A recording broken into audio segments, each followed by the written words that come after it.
Ganitong luto ng gulay mga mare ay tsak magugustuhan niyo.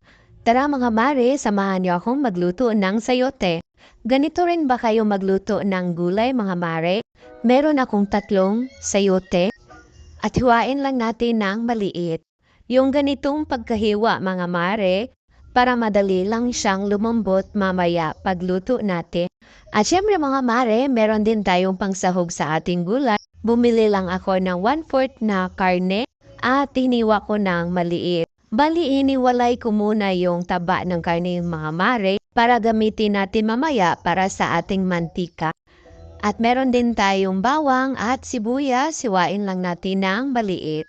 Dalawang ingredients lang ito mga mare at meron ka ng hapunan. Ilagay muna natin ang taba ng karne dito sa kalan at hintayin lang natin na lumabas yung mantika. Para hindi na tayo maglagay ng mantika mamaya. Halu-haluin lang mga mare hanggang magmantika yung taba niya. Kayo rin din ba mga mare ay kumakain din ng sayote? Try nyo na ito mga mare. Tsak, masustansya ito at magugustuhan ng mga anak nyo. At ilagay na natin ang ating sibuyas at ang bawang. Halu-haluin lang hanggang maging golden brown ang yung taba ng karne. At pagkatapos yan mga mare ay ilagay na natin yung laman ng karne.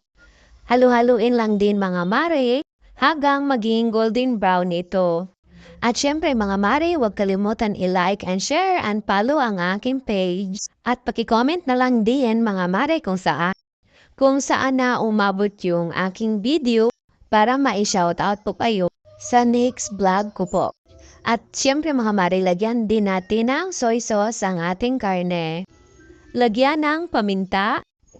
At syempre ang ating asin at di mawawala ang ating seasonings mga mare na nagpapadagdag ng lasa sa ating ulam.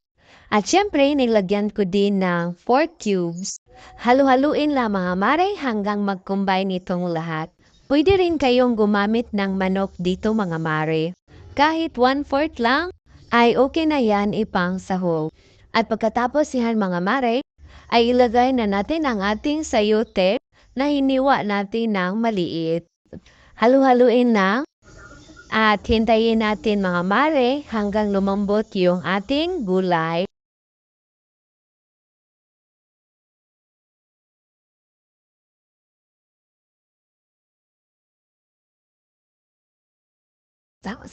Takpan muna natin mga mare.